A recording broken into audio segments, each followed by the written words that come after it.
Il y a le ciel, le soleil et la mer. Pour beaucoup, le Portugal rime avec vacances.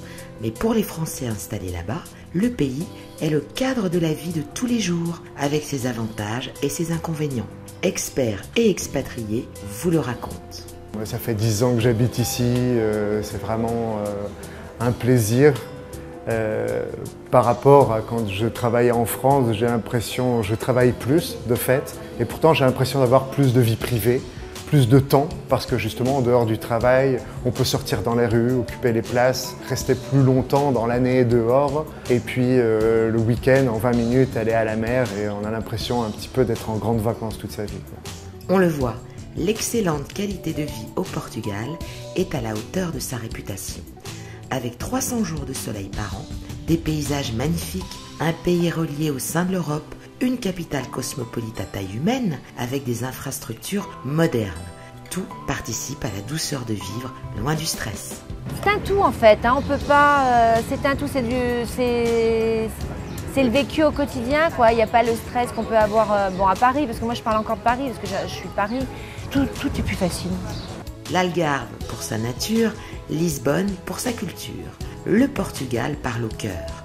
Même si la capitale a beaucoup changé ces 2 dernières années du fait d'un tourisme florissant, le sentiment reste le même. Ce qui frappe en arrivant à Lisbonne, de mon point de vue, c'est la beauté, la lumière. C'est à la fois beau et plein de contrastes entre l'ancien et le moderne, entre le chic et le plus modeste, entre le business et le familial. Et tout ceci dans un cadre merveilleux parce que vous avez des quantités de jardins et de parcs, vous avez des belvédères qui vous permettent d'avoir des vues somptueuses, sans compter des musées et tout le patrimoine historique religieux, églises et monastères que tout le monde connaît bien sûr. Moins foisonnante qu'en France, l'offre culturelle à Lisbonne n'a pourtant pas à rougir. Expositions, concerts, théâtres et festivals se multiplient. Dans d'autres régions, le folklore traditionnel est aussi très présent. En ce qui concerne la culture et puis la préservation de ses racines, les Portugais savent faire.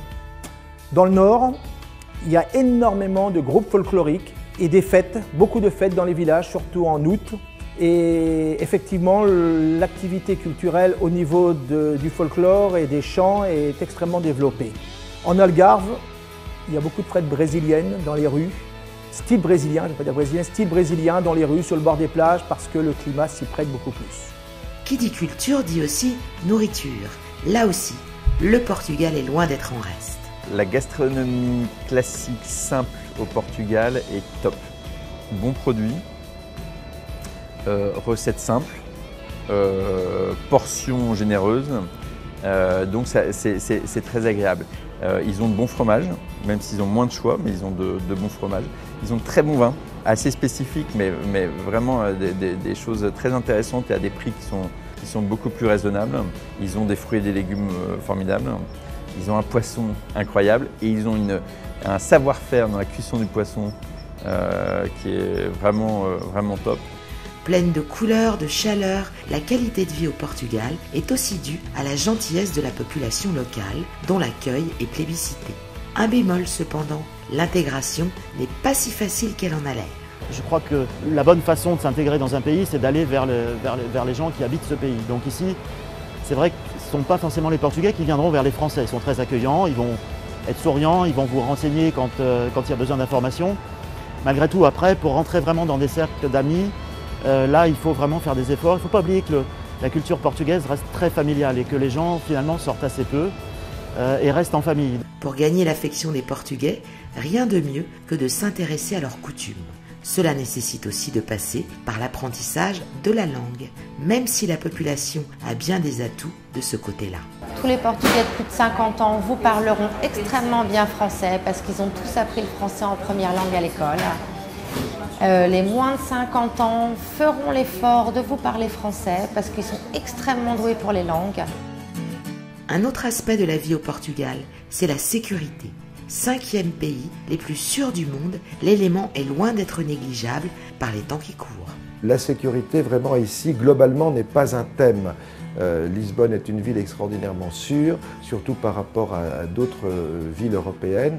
Et ça s'applique aux autres grandes villes, ça s'applique à Porto, ça s'applique à Coimbra, ça s'applique à Faro en Algarve. Au regard du coût de la vie, le Portugal est 25 à 30% moins cher. Méfiez-vous cependant, si nourriture, sortie et transport sont extrêmement abordables, d'autres produits seront plus onéreux comparés à la France. Ceci étant, il y a tout de même beaucoup de choses, enfin certaines choses qui sont beaucoup plus chères, comme le gaz, l'électricité, mais autrement tout ce qui est à base de services évidemment est beaucoup moins cher. À titre d'exemple, un café, pâtisserie et bouteille d'eau vous coûtera 1,80 € en Algarve. Attention cependant à l'augmentation exponentielle des prix depuis 2 ans.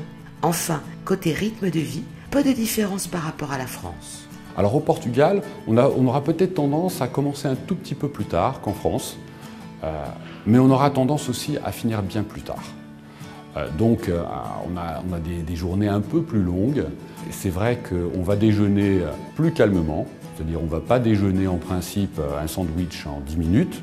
Pour le week-end, alors les gens, donc c'est comme en France, c'est le vendredi, en fin d'après-midi, les gens d'habitude sortent un peu plus tôt. Une dernière chose à savoir, au Portugal, évitez d'arriver à l'heure à vos rendez-vous. La ponctualité n'est pas de mise. Selon certains expatriés, ne pas respecter le quart d'heure académique de retard vous fera passer pour un hurluberlu.